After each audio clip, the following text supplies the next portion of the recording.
শিক্ষা কিভাবে ব্যবসায়ীদের হাতে চলে একটি দেশের সবচেয়ে গুরুত্বপূর্ণ গোষ্ঠী যারা অর্থনৈতিকভাবে সক্ষম, তাদের সন্তানরা আজ বিরাট এক অংশ আজ শিক্ষা এডুকেশন বিজনেসম্যানদের হাতে জিম্মি। কেন এই সেক্টরটাকে আমাদের গভর্নমেন্টে পাবলিক সেক্টর করে দিতে পারেন না? এই সেক্টরের যত গুণী ব্যক্তি, শিক্ষক, ওনারা তো আমাদের এই দেশের সন্তান। ওনারা বিদেশি কারিকুলাম পড়াচ্ছেন, কিন্তু আলটিমেটলি ওনারা কষ্ট করছেন, আমাদের অভিভাবকরা টাকা খরচ করছেন, কিন্তু টাকাগুলো চলে যাচ্ছে শিক্ষা ব্যবসায়ীদের পকেটে। সে বিশাল অঙ্কের টাকা কে খবর রাখে? কারণ ওনারা তো যারা সমাজের উঁচু স্তরের মানুষ, যারা সমাজ পরিচালক, রাষ্ট্রের যারা বিভিন্ন সেক্টরে কর্ণধার, তাদের সাথে ওনারা কানেক্টেড না হলে একটি দেশে বেসরকারিভাবে এডুকেশন বিজনেসম্যান কীভাবে একটা এডুকেশন সেক্টরকে ডমিনেট করছে দীর্ঘদিন ধরে?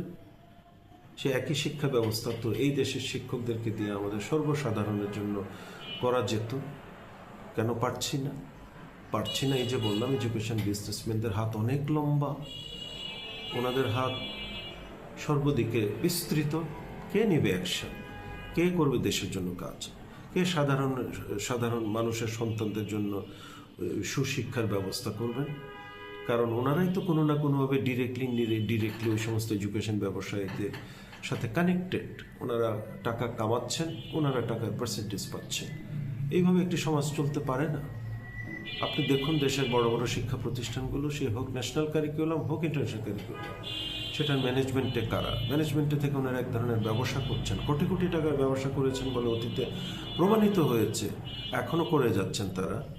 এবং তারা ব্যবসা করে শিক্ষা প্রতিষ্ঠানের টাকা দিয়ে তারা অন্যায়ভাবে, অনৈতিকভাবে বিভিন্ন বিনোদনে তারা ব্যস্ত। তা দেখে আমাদের যুব সমাজ উদ্ভ্রান্ত, হতাশাগ্রস্ত। সে সমস্ত ব্যক্তির হাত থেকে শিক্ষা ব্যবস্থাকে প্রাইভেট সেক্টর থেকে এনে পাবলিক সেক্টরে কেন করা যাচ্ছে না? তো সামান্য একটি উদ্যোগ যে পাবলিক সেক্টরে আমাদের প্রাইভেট সেক্টরে যত গুণী শিক্ষক আছেন, ট্রেনার অফ দ্য ট্রেনার আছেন, তাদেরকে নিয়ে আমরা দেশের আনাচে কানাচে প্রত্যেকটি জায়গায় শিক্ষা প্রতিষ্ঠান করে সমমানের, সমতুল্য, বিশ্বমানের শিক্ষা ব্যবস্থা আমরা চালু করতে পারি। এটা ওয়ান টুর ব্যাপার।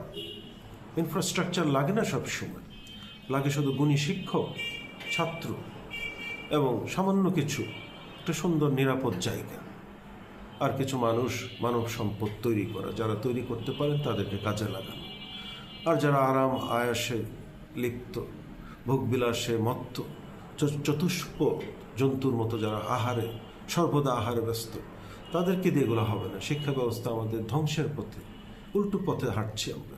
আমাদের যুব সমাজ হতাশাগ্রস্ত। এই হতাশাগ্রস্ত যুব সমাজকে রক্ষা করতে হলে শিক্ষা ব্যবস্থাকে ঢেলে সাজাতে হবে। এটি সম্ভব। এটি শুধু একটি উদ্যোগের অভাব, শুধুমাত্র একটি উদ্যোগ, একটি নির্দেশ। প্রচুর লোক আছে এই বাংলাদেশে যারা বিদেশি শিক্ষকদেরকে পড়াচ্ছেন, ট্রেনিং দিচ্ছেন, দেশ বিদেশে কাজ করছেন। সেটা আবার আমি তাদের কথা বলছি না যারা শৌখিন ডিগ্রি নিয়ে বড় বড় লেকচার দিচ্ছেন, সেই সমস্ত শিক্ষক না। তারা শিক্ষক নামের কলঙ্ক। তারা বিভিন্ন রাজনৈতিক দলের লেজুর বৃত্তি করেন নিজের ব্যক্তিগত সুযোগ সুবিধার জন্য। তারা ক্লাসরুম পারফর্মার নন। তারা বাচ্চাদের জন্য কাজ করেন না, তারা কাজ করেন নিজেদের স্বার্থের জন্য, নিজেদের পরিবারের জন্য। তারা শিক্ষক নামের কলঙ্ক। আমি তাদের কথা বলছি না। আমি যাদের কথা বলছি তারা শ্রমিক শ্রেণী, যারা ক্লাসরুমে কাজ করে, ঘাম ঝরায়, বাচ্চাদের কল্যাণের জন্য তারা কাজ করে। তারা পৃথিবীতে আর কিছু বুঝে না। কীভাবে লিপ সার্ভিস দিয়ে বড় বড় কথা বলে নিজের ভাগ্য উন্নয়ন করা যায় বাঁকা পথে, চোরা পথে, সেটা তারা করেন না। সেই সমস্ত লোক দেশে প্রচুর আছেন। তাদেরকে এনে আপনারা কাজে লাগান প্লিজ। আশা করি এটা আপনারা শুনবেন, আমাদের জন্য, দেশের জন্য কাজ করবেন। Thank you very much.